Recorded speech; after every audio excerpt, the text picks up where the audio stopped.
Welcome to another episode of Home Sweet Home. My name is Rod McCall. And I'm Scott Nichols.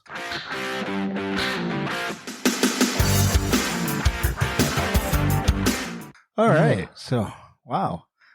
Just exciting times. Yes. I mean, we're coming up on our, the end of the school year. Praise the Lord. It's awesome. Summer's coming. I mean, lots of fun things. Do we have to wait for summertime, though, to get to fun times here? No, there's always fun times, right? Weekends always. Hey, so, in the past, what was it? Maybe a month ago, I was at, a work thing. We were at a professional development. You do work things? I do work things occasionally, like actual, my regular job. Okay. We don't get paid for this. So no, we I pay to do something this. to get the food, right? We actually pay money for this. So, so I was at a professional development, and I ended up sitting next to one of our previous guests. Yes. This will teach me not to skip sessions. That's right. So anyway, I was sitting next to one of our previous guests, Laura Mauldin, and we got talking about the potential to have another episode, have her on again. It's been 6 months. Can you believe that? It's been a long time. It's been a long time. And so, we want to, we talked about, getting her back on the show and maybe talking about soccer a little bit. I love soccer. Cause, she loves soccer, and I don't know. Does she have a background in soccer? We were picking our favorite sports, and I didn't pick soccer, and she was like, "What's wrong with you?" And I was like, "Okay, you know what? I like soccer, right?" So I went with soccer. Okay. She convinced me that it was great. But seriously, like I have been watching, up to that point, Ted Lasso, right? Like a lot of people have. Yeah. And, I just thought, what a great show, and how they worked soccer into being such an inspirational, kind of a tool in life. And, the great things that he did with it as a coach, and the people that learned things out of the game. And I thought, I don't know a lot about soccer other than that it usually ends in like 0-0 or 1-1 or 1-0. Like it's never like 35-7, right? Like, no. I don't know a lot, but I've gotten to, appreciate it a lot more, given that a lot of our colleagues like soccer. And, through that day, we had a great time kind of talking about soccer a little bit. So I wanted to welcome back, Laura Mauldin, and, give her a chance that we can talk today about some soccer and like its effects on kids, and how its positive effects, on kids. And so, Laura's a teacher and a soccer coach, and so she's got a lot of expertise in this. Yeah, I would hope so at this point. No, yeah. Thank you guys for having me on the show. I'm really excited. Yeah. So, families today are having their kids play a lot of sports. Mm-hmm.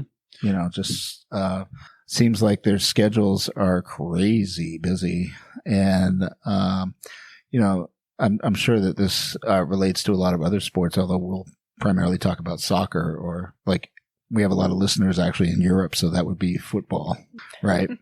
But we'll keep using the term soccer, and because we're Americans. So, but this has I think a lot of areas in a child's life that are relevant, and so we can start off with whichever part of this you want to talk about, as far as its benefits.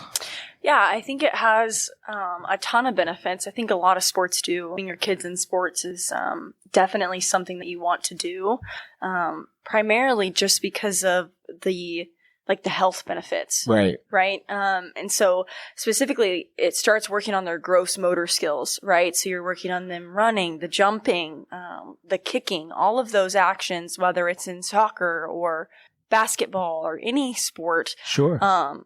Starts to get your kids coordinated, right? And then as they grow up, then they can start working on their fine motor skills, the dribbling, the passing, the foot positionings, And so actually, if you look at the United States Soccer like coaching website, they have different levels of gross and fine motor skills that change based on the age group of the child.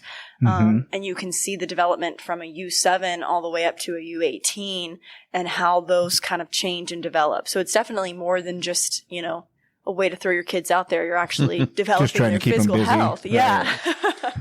Well, I know that when Eric was little, I want to say 3.5, maybe 4, we put him in soccer tots. Because with exactly what you're saying, with me as a dad, he was cursed to have no athletic skills. So I wanted to help him out a little with coordination and balance and all that kind of stuff. And it was kind of fun for him, watching him, play indoor soccer. Yeah. Well, I guess we wouldn't really call it. It was more goofing around, but still with soccer as the premise. Yeah, I my grandson, he's going to be 6. So, and he's been playing soccer for 2 or 3 years, right? So, and I had no idea that you could actually start kids playing these sports that young. Certainly before we moved to Texas, there wasn't as big of a push for this kind of stuff out in Texas. Here, we like to get our sports started early. Absolutely. And turn people into professionals as fast as we can. We have 3-year-olds who are professionals today. So. Sure. So he likes playing the soccer, and it's been fun to watch him go from that tiny little field that they do for the youngest group to kind of a larger one. And I presume that being 6, he might get a little bit bigger field than he even had last year. But it's been fun to see him and the skills that you talk about, right? Him being able to control the ball a little bit and know where he's going and try to get it to maybe another player. Right. I mean, so there's a lot of cooperation and things that I'm seeing him be able to do. And I think his mom was like, I don't know if I want to do the soccer anymore. Might want to do something else. And he actually asked to do soccer. So he's been doing some stuff at School of Rock, which is kind of cool. But he was like, I'd rather do soccer. So that was kind of neat. I think that maybe the teamwork aspect of it, or just the being outside. But there's definitely some health benefits to that. I mean, the exercise is good. Yeah, absolutely. I mean, I think you kind of talked about the cooperation and the teamwork aspect. It definitely teaches kids how to communicate and cooperate, right? Right. And so there's also on the framework for United States Soccer, it talks about the social and the cognitive things that they're learning at the time, right? So if you look at the U7 framework, they're just trying to communicate, hey, pass me the ball. Little things like that. Right. And then as they grow up, which you're working with the high school kids now, it's, well, how do we communicate when things are really frustrating, or when there's there's hundreds of people in the stands yelling your name and you have to stay focused on what we're doing. And so the growth from a U7 all the way to a U18, just as far as cooperation and communication skills, it's a great outlet for that. That's awesome. Do you think it has any impact? I mean, not being involved a lot in sports except as a fan, do you think it has any impact on self-confidence? Yeah, I mean, absolutely. I think it teaches kids how to regulate self-confidence, because I think within any sport, you can be humbled very quickly. But it also allows you to gain self-confidence, right? And so it kind of goes both ways, right? How do you handle when you're really, really good? And can you bring others along with you? But then also, how do you handle when I'm not the best kid on the team, or I'm still working as hard as everyone else, and I'm not as confident? So it kind of goes on both sides of the coin, just how you handle the sport mentally, and that can transfer into life skills. Yeah, that's great. I mean, you talk about it being relatively easy to learn because it's kind of scaffolded, right? So you pay attention to fundamentals down here, and then you work your way up to some of the more complex plays or things like that. One of the things I found interesting about it is I watched Ted Lasso, because I don't really understand soccer. I mean, I understand it a lot more now that I've watched it, right? But I still don't get offsides.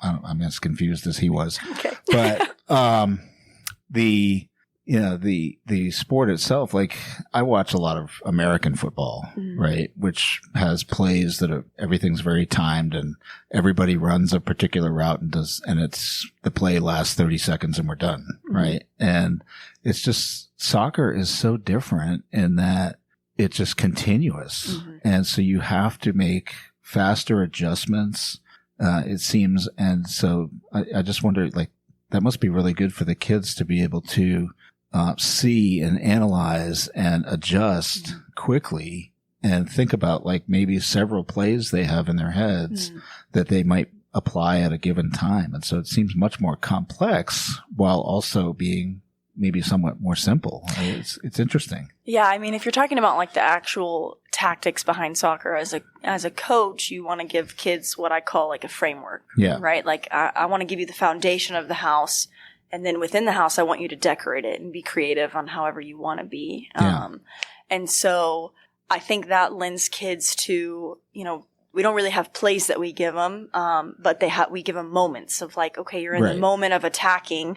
What are some ideas that you can do in this moment? And so I think that lends kids to creativity. But the cognitive side of it as well is they're having to process their opponent's movements, their movements, and their teammates' movements at such a quick rate. And so cognitively, I mean, they're moving rapidly at all times. Right. And there's actually a study done that talks about, I can't remember the name of it, but when you get an athlete and you put them in the workforce, it's such an easier transition because they're used to having to adapt on the fly. Right. So it's pretty cool. It feels like playing chess with, 9 people or something or whatever. How many people are on the field? There's 11 on both teams. So, but that's what it feels like, right? It feels like chess is like that, but you're only one person. So it's, it's different. Right. But here you have to cooperate with everybody. So it's pretty neat. Well, anything that you can do, I think that can help anybody speed up their ability to adapt, problem solve, overcome, work with other people. I mean, these are all skills that you have to have. When you're a little kid, you're still doing it in school, even at elementary school, move up through middle school, high school, and then, once you leave school and into the real world, all those are necessary attributes that the more experience we can have, hot diggity dog. Yeah.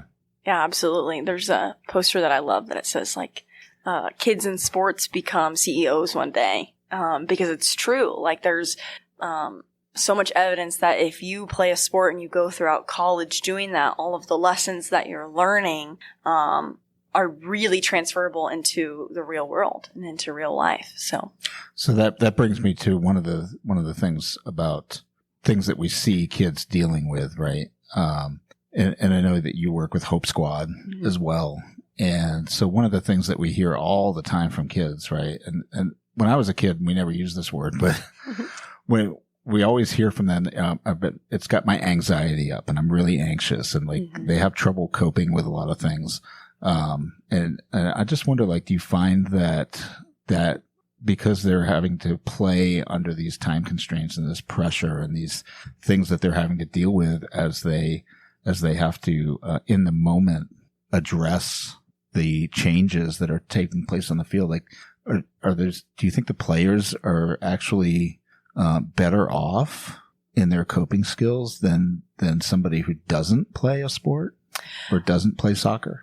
That's a hard question because there's definitely two answers for it. And I think it really depends on the kid, right? Like for some of our kids who maybe struggle with anxiety, soccer is a way for them to get away from it, right? Sure. Because they don't understand that how they're coping in a game is similar to how they can cope within life, right? So there's kids right now that I'll talk to and I'll be like, hey, what you're doing on the soccer field right now of having to adjust and adapt when you're under pressure is the same thing that you have to do in life. Yeah. Right.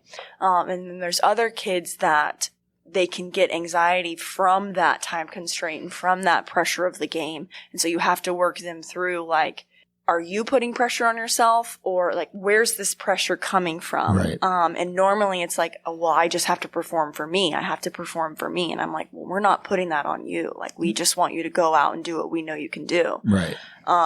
So I think it's like in anything, right? Like, anxiety can come from a multitude of things. It's just, soccer's a really good outlet to teach kids how to handle it. Mm. Yeah. That's always good, because whatever, one of the things that I like here at school that we've done is push the idea of get involved, do something, join a group, join a club, join a team, whatever it is. There's something there we can do. And it ties into what you're saying there. When you have that ability to work with other people, well, now you're having to develop a lot of those skills that come to be beneficial to us as adults. Right. And the more opportunity that we have to work with others, to problem solve, to deal with pressure, to deal with all these things, is, well, wonderful. Yeah. So get your kid in soccer. Yeah.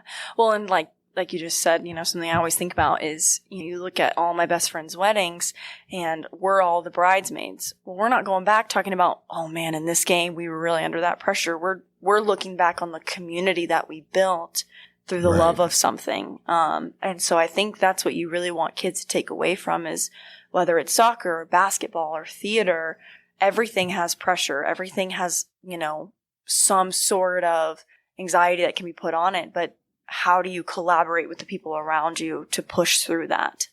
I think is really important. Yeah. I marched in drum corps, years and years and years and years ago. Last week? No. 20 minutes ago. Lots of years. So, and that's a similar kind of a thing, right? So there's pressure of the performance, of the competition, of the, learning the music, getting it right, not screwing up when you're on the field, all those things. And I imagine it's similar for sports. Yeah. In fact, DCI likes to call it the major league, for, music. But, you talked about how these players, the athletes, become, CEOs, leaders of corporations, leaders of, companies that are producing. And, I would imagine that handling loss and setbacks and, bouncing back from things and, learning to respect others and adults and, elders and all that, can play into that. Right. And I think that the biggest thing that sports teaches kids is how to deal with the process. Right.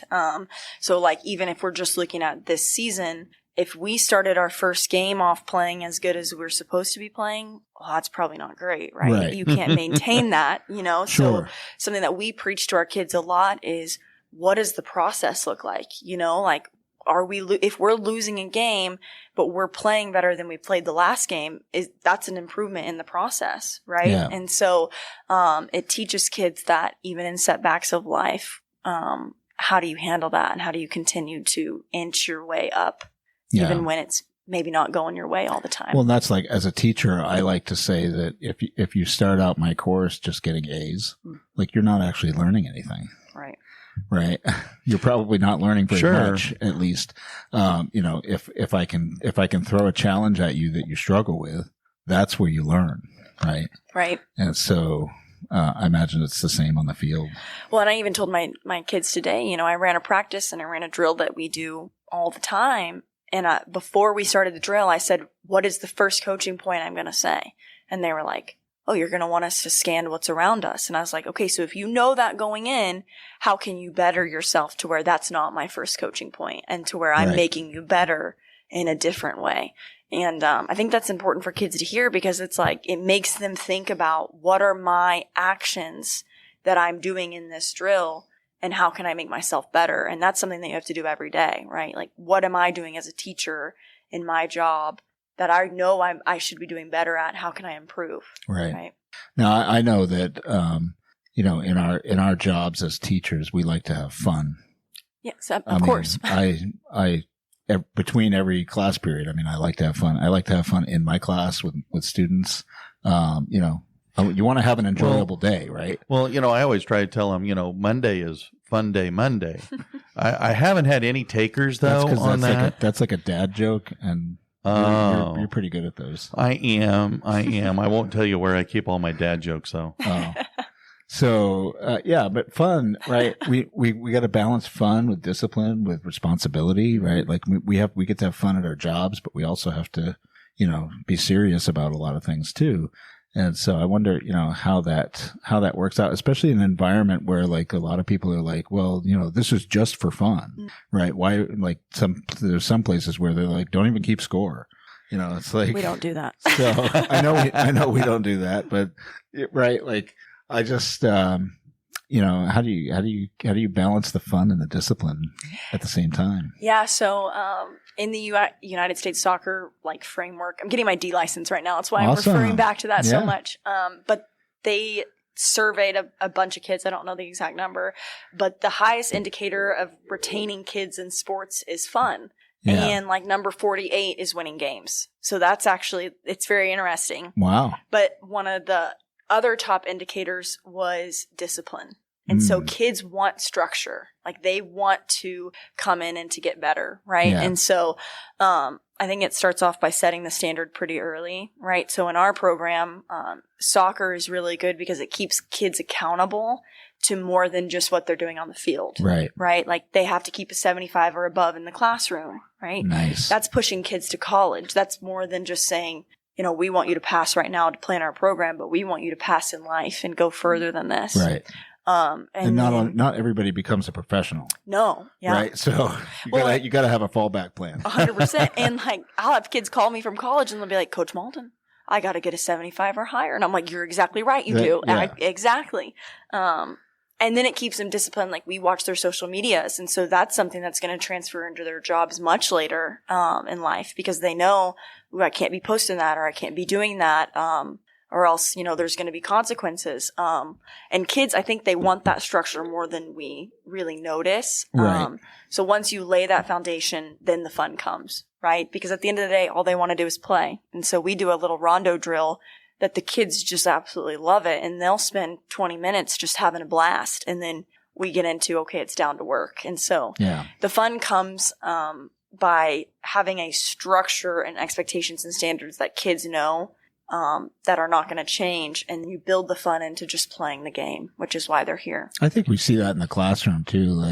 I know that there's teachers that, kids don't respect and don't really like, and they might even be some of the more fun teachers that just let them do whatever they want. Mm-hmm. And then, you come into one of our classrooms and there's structure and there's, we're expecting things from them, but we're also having a little bit of fun and they do the things, right? They tend to do those things more. One of the things I'm wondering is, now both of my stepkids, they played sports, and I've had a lot of athletes come through the classroom, but I've also had a handful here over the last few years in particular where they've commented that mom and dad made it not fun. Mom and dad made it very much of a chore, not the coaches, not their teammates, and they were getting kind of burned out. So what can maybe we as parents do to help keep the fun in the sport, whether it's soccer or whatever they're doing? Right. And I think, honestly, you speak to even a bigger issue is because what's happening now is parents are recognizing that they can get money for what their kids' talents. And so it becomes more of, how can I get my kid to college for this sport, instead of how do I get my kid to love this sport that I've asked them to play in, right? And so it's really, really hard to fight that as a coach, right? And so as a parent, for me, if I'm coaching a kid or if I'm, talking to my child, I'm asking them what are your long-term goals with this? Because if it's not to play in college, you can't force that on your kid. Because it just causes resentment in the long run, right? But if most kids do think they can play college soccer and they do want to do that. So I honestly say have that conversation with your kid in a way that's respectable. So if that's your goal for them, they think it's their idea. You know what I'm saying? Right. Instead of being you have to do this, right? Because that never works out. In all of the years I've been doing this, I've more kids will go away from the sport when there's too much pressure from parents. Well, of course, I think that's great for anything, right? Like, you don't want to be like, you're going to be a doctor, right? I mean, we got to find our own way in life, right? And that might be soccer, and it might be some other sport, or it might be, some other occupation. But, I think that extra pressure on the kids just gives extra anxiety. Absolutely. Right. And so we're adding to it. So therefore, the benefits that they get are minimized then. So mom and dad, we can do a better job by just sitting in the stands and clapping and cheering and showing support rather than dictate and mandate. Absolutely. Yeah. I think it's a coach's job to coach, and it's a parent's job to encourage and love your child. We will handle the discipline, and we'll handle that on the back end. And if they want to play college, we'll get them there. But you got to support and encourage them along the way. So that's what they need from you, is what we see the most. And I don't want to put you on the spot, but I'm curious about, like, given that, you've been coaching for a while, so you've probably run into a player who struggled with things like in personal life coming into the sport, and then kind of flourished. And maybe it even affected positively their personal life situation. Of course, without going into any specific details, I'm curious if you have any stories like that, or any kind of memorable experience that would be relatable to somebody. I mean, there's a kid particularly that I'm thinking of, right? She didn't have a very good home life at all. And it was just really hard for her to get away from everything that was going on. And so the way that we handled it was, you just come in, and if you're having a bad day at home, you just look at me and say, hey, I'm having a bad day. And then she gets to come in. I know that as a coach, I don't have to put that extra pressure on her. She's just going to come in and play the sport. And the growth that we've seen in this particular kid it's been insane, right? And she'll probably go play Division I somewhere. That's awesome. She really, her and I have conversations, and she's like, well, you guys didn't force me to do this. You just let me come and be a part of the process with you. Nice. And so that's a life that was changed, And do you find that the for kids that do have situations that they're struggling with outside of the sport, that the sport itself and the outlet of the physical activity really helps them? Yeah, absolutely. We always tell kids this. I talk to kids about this in Hope Squad a lot. You have to have some sort of outlet to let go of the stress. And soccer it's a great one, right? But even, just going for a walk, or just going for a run, or doing something physical to get your mind off of what's really hurting you, normally will take the stress away, take the anxiety away, even if it's just for an hour on the field, right? I used to say, soccer was my world away from the world. And that's how a lot of kids feel. And that makes a lot of sense. I mean, my wife, she really enjoys running. So when she's having a bad day, she can go for a run and she will come back much happier. I know other people that box, and they do boxing, and it relieves the stress for them. So certainly for kids, I think that running around and learning those skills can definitely help that. Well, I'm glad she runs. I run to the bathroom. That's about it. At least you make it.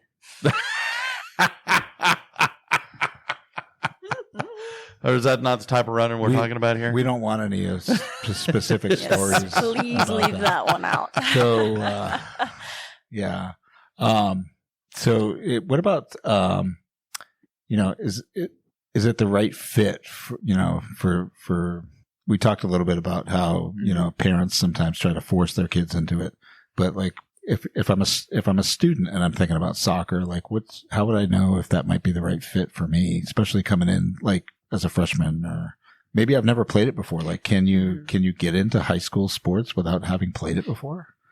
Is that tough? I think it depends on where you're playing at. I think that's a really hard question to answer. Okay. I think it depends on, So they probably want to start earlier. You want to start earlier. Yeah, absolutely. Definitely. And even and that's good, because then they learn a lot of these things leading up to it. Absolutely. Yeah. You definitely want to start your kids at a young age. In my opinion, kids should be playing everything and doing everything. And then as they grow up, then you start to dwindle it down, right? Yeah. Because then you find out what they love. You know, if you put a kid in piano lessons and you put her also in soccer, well, she loves piano lessons and she hates soccer. She should stick with piano. Like, Sure, it's just, sure. it is what it is. And so, you know, sometimes we see a lot of parents, if they played the sport, they want their kid to play the sport, but you got to meet your kid where they're at. And Yeah. no one's going to want to stay anything if they don't love it. So I say put them in everything young and then start to dwindle as they move up the ladder. Yeah. That's good.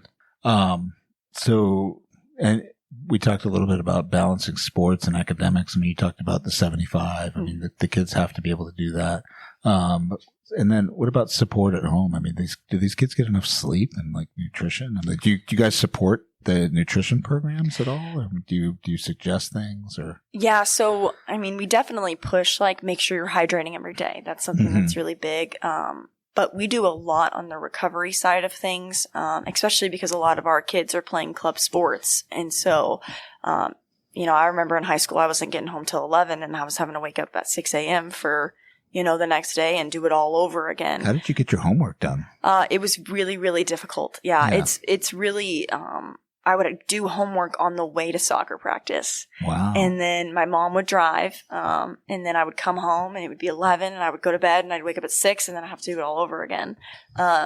So on one side, it's like, are kids getting enough sleep? My question is, how's their time management, right? Like, you're teaching these kids, are you managing your time? Are you getting your work done in the school day? Are you, you know, setting aside time to do homework, you know, 20 minutes each day instead of procrastinating. And that's another life skill. Absolutely. Right. So we're adding to the other life skills that we've already talked about. Mm-hmm. Yeah. I mean, it definitely, when your kids are in so many things, they have to learn how to manage their time, in order to succeed. Right. Yeah, absolutely. But on the like sleeping and nutrition side, when they get into college, a lot of colleges have, like nutritionists that will help them. Okay. And then something that we can do, like, we help a lot with the recovery side and the make sure you're drinking water and eating healthy and all those things. And I've had kids come ask me like, hey, how much of this should I be eating? And that's kind of a tough question to answer depending on the kid. But, you know, we can help point them in the right direction. Like, you probably shouldn't be eating 20 bags of candy, but maybe try an orange. That's good, you know? So. I had an orange earlier today. I did too. Well, this has really been good. Yeah. I enjoy talking about, you know, we hear a lot about the value and benefit of sports. As a school teacher, we have seen a lot of the value and benefits. I love, you know, how when it's a kid is in their sports in season, how much more engaged they are when, you know, when playing time is on the line. Because you can tell when their sport is out of season, because boy, their attendance goes way down. Their give a hoot meter is right around 0. So but it is nice to have you come on and share with us, you know, a lot of the value, the benefits. Because a lot of times we can see the negatives. We can see the time suck. We can see the financial strain, the challenge that is on mom and dad getting you to all the different things that you've got to do. Right. But I think there's so much joy, you know, otherwise. I mean, granted, I've gone to so many different sporting events and to see the kids there, but more importantly, the parents and their schoolmates all in the stands clapping and cheering and chanting. It is fun to see and behold. Yeah, I mean, that's the greatest part of the sport is joy. Yeah. And it's like, whether you're losing games or not, like if you're losing, you're with your best friends and you're losing. And if you're winning with your best friends. And you put so much into it that the joy that comes out of it, it definitely meets it. So that's probably the best part of the whole sport. Yeah. It seems amazing.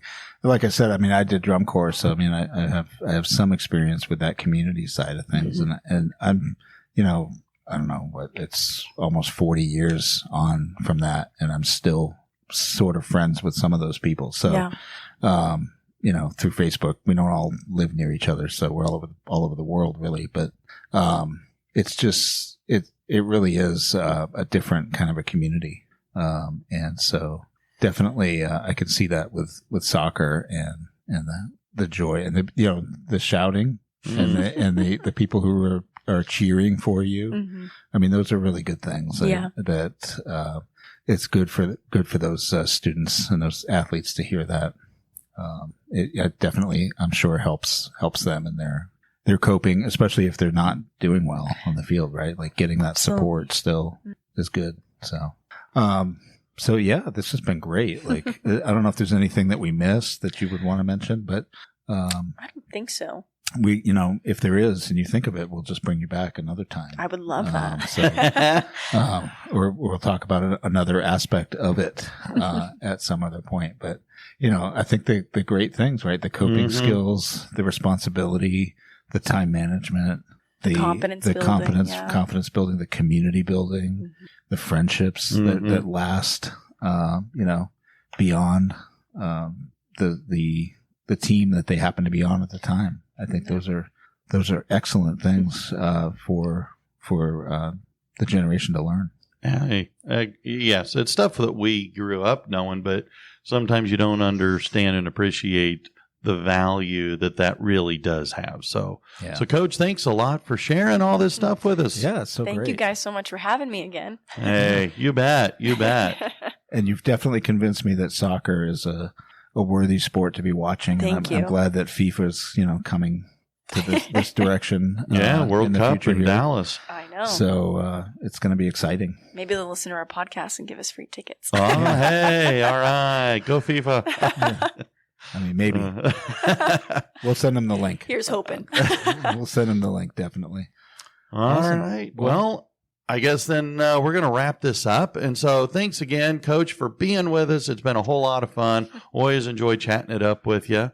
So I guess until next time, I'm Rod. I'm Scott. See ya. Bye-bye. Bye.